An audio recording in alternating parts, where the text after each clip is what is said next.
Matthew Lee, Inner City Press. Thanks a lot for the briefing. I wanted to, one thing I noticed, I was listening and I heard that you said that, the Rohingya happened after you'd finished reading your report. And I wanted to be, before writing it, I wanted to be sure. It seems like this is a problem that's been going on for some time. I mean, things have gotten worse recently, but it's not, I just want to give you an opportunity to say, what was your awareness of the situation of the Rohingya in Rakhine State as you were writing your report? And the second question has to do with Yemen, where it seems like one is one of the four famines, or listed by the UN, but it seems that the Saudi-led coalition's bombing has had a lot to do with the famine. There were some reports of the bombing of farmland. There was also the blocking of the port in Hodeidah and the cranes.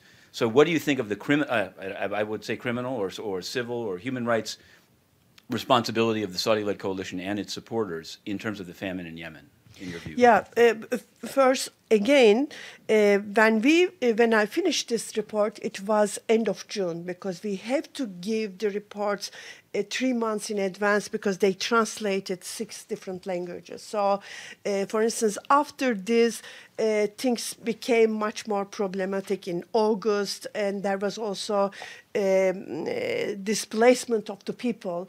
It came out in a very kind of severe manner. So that was, unfortunately, I missed this opportunity to put in my report, but in my oral presentation, I tried to include it, because it will come even more seriously, as it seems to be, if there will not be any international reaction against what's happening, which is European Union gave certain kind of message that it is not good. And today I learned the Canadian government appointed special envoy to investigate. And the most importantly, I think independent commission should be able to get into area to get the independent assessment of the situation. If the Myanmar government is serious about it, they should accept the UN Independent Commission, what's going on. As long as they don't accept, they will be under the question mark.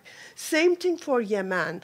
Yemen is really, seems to be like a clear example of the famine situation, crimes against humanity, because there's a deliberate kind of a siege that people cannot really reach the food, and they block the harbors.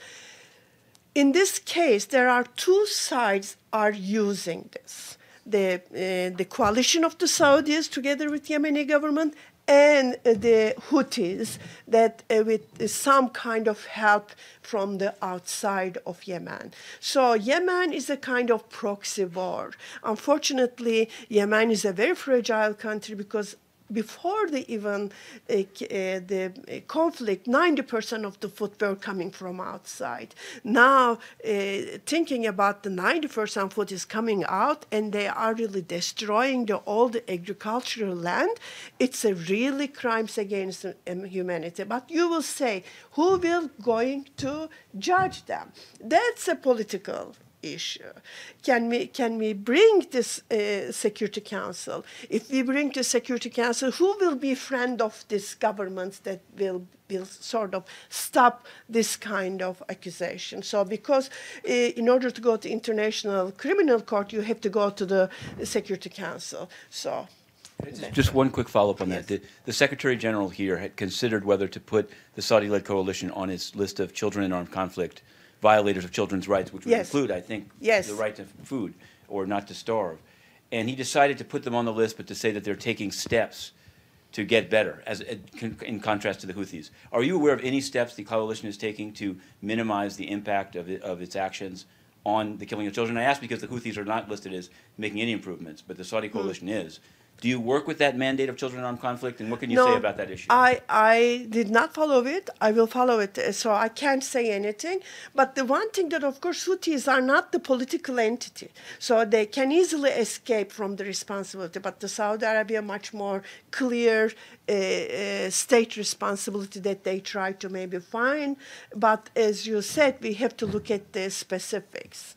We can't really judge it's really, because it's a serious issue. we are talking about the crimes against humanity, genocide, war crimes. All these are together very important. You need an intention and plus a really criminal act that we can easily prove on it. So it's very difficult to make it from the legal perspective. So, but it is a kind of good case to investigate at least.